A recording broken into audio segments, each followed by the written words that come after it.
কোরআন তাদের পক্ষ থেকে একজনকে তার আলো দিয়ে, তার নূর দিয়ে, তার পক্ষা দিয়ে আল্লাহ তাআলার নির্দেশে তাকে অস্ত্র হয়েছে।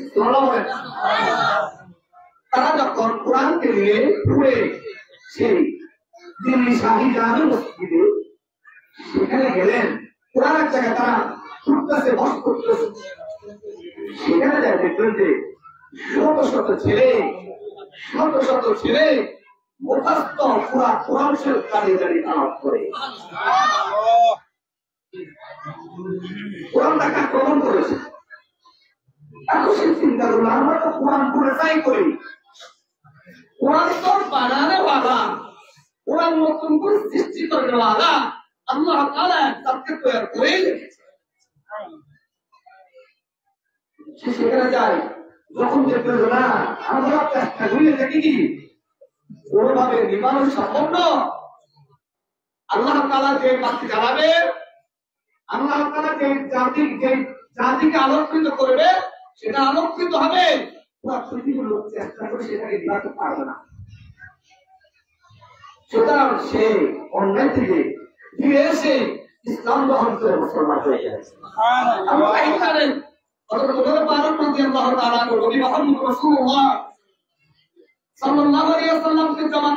প্রস্তুত নিয়ে গেছেন, করে আল্লাহ তাআলা তাকে হাদায়াত দিয়ে দিলেন। জমাত দূরের কথা, দিনের কাছে যাওয়া তো দূরের কথা, প্রতির বাড়িতে বোনের বাড়িতে যাইয়ে সে ইসলাম গ্রহণ করে, সেখান থেকে ইসলাম গ্রহণ করার জন্য সে উৎপন্ন হয়েছে। আর এই মাটি যারা দিতে কে? আল্লাহ। এটা আল্লাহ তাআলা বলেন, ইন্না নাহনু নাযালনা যিকরা ওয়া ইন্না লাহু লাহাফিজুন। এই কোরআন অবতীর্ণ করেছে আমি আল্লাহ, হেফাজতের দায়িত্ব কার? সুতরাং কেউ এটাকে নিবাতে পারবে না, কেউ নিবাতে পারবে না। আর এই প্রতিষ্ঠান আল্লাহর কাছে দোয়া করে আল্লাহ তাআলা যেন কবুল করে নেন। আল্লাহ যদি কবুল করে নেন, পৃথিবীর কেউ এটাকে কিছু করার কোনো সুযোগ নেই। সব সময় এলাকাবাসী যারা আছে, পাঁচ ওয়াক্ত নামাজে মাদ্রাসাটাকে দোয়ার সাথে শরীক করেন, আল্লাহ আমাদের এই দ্বীনি মাদ্রাসাকে আপনি কবুল করেন, আমাদের এই দ্বীনি মাদ্রাসাটাকে আপনি কবুল করেন। আমি লেখাপড়া শেষ করেছি এখন 30 বছর আগে পরে সব সময় শুনে আসতাম কওমি মাদ্রাসাগুলিতে জঙ্গি সৃষ্টি হয়, এই হয় সেই হয়, কিন্তু আমার জীবন দশা আমি কখনো দেখিনি। আমার পড়াশোনা অবস্থায়, আমার কর্মরত অবস্থায় কখনো আমি দেখিনি। সাথে সাথে বিভিন্ন সংস্থা থেকে কয়েক বছর আগে আমি একটা সংবাদ শুনেছি, ও রাষ্ট্রে আমেরিকার সম্ভবত একজন তাদের এই সংস্থার তাদের তদন্ত দেখা গেল কোন ওলামায়ে কেরাম কোন মাদ্রাসার ছাত্র ইত্যাদি জড়িত নাই, জঙ্গিও তাদের জড়িত থাকার প্রমাণ দেয়।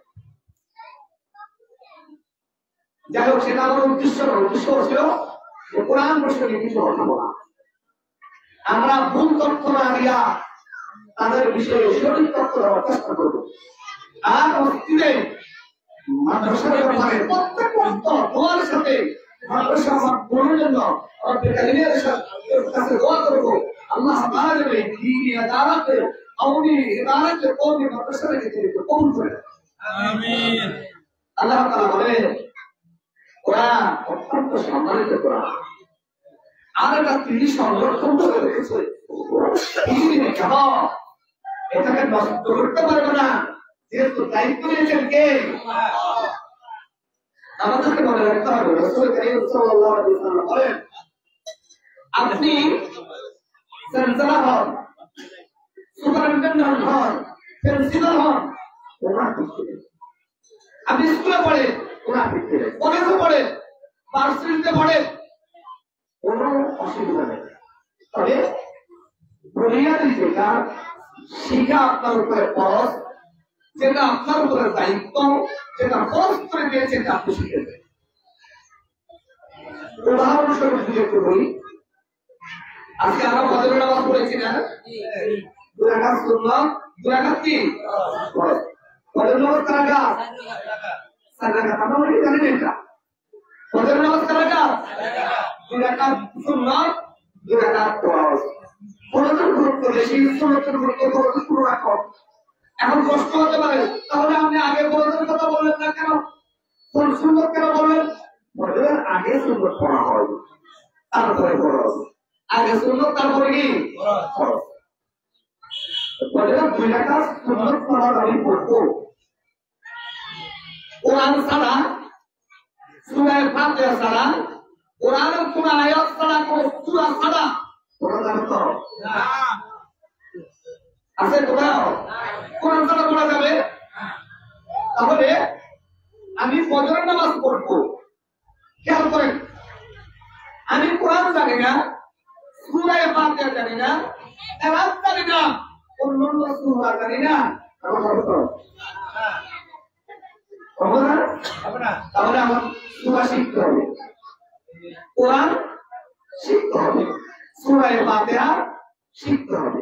কারণ নামাজ পড়া কি ফরজ? ফরজ। আর ফরজ নামাজ আদায় করতে হবে, সুন্নাত আদায় করতে হবে। সুন্নাতের বিরত ফরজ আছে। আপনি এজন্য রাসূল কারীম সাল্লাল্লাহু আলাইহি ওয়াসাল্লাম বলেন, প্রত্যেকটি পুরুষ এবং নারীর উপরে, প্রত্যেকটি পুরুষ এবং নারীর উপরে দ্বীন শিক্ষা করা ফরজ। সুবহানাল্লাহ। কতটুকু? যতটুকু শিখলে সে দ্বীনের উপর চলতে পারবে, যতটুকু শিখলে সে দ্বীনের উপরে কি চলতে পারবে, দ্বীনের উপর চলতে পারবে। তাহলে সেটা আমাদের শিখা দরকার আছে না? আল্লাহ তাআলা এই ধরনের দ্বীনি মাদ্রাসায় আমাদের ছেলে মেয়েদেরকে ভর্তি করিয়ে অন্ততপক্ষে দ্বীন শিক্ষার ব্যবস্থা করে দেবে। কিয়ামতের দিন এই সন্তানগুলি বাবা মায়ের বিরুদ্ধে অবস্থান নেবে, সেটা আমাদের মাথায় থাকবে না।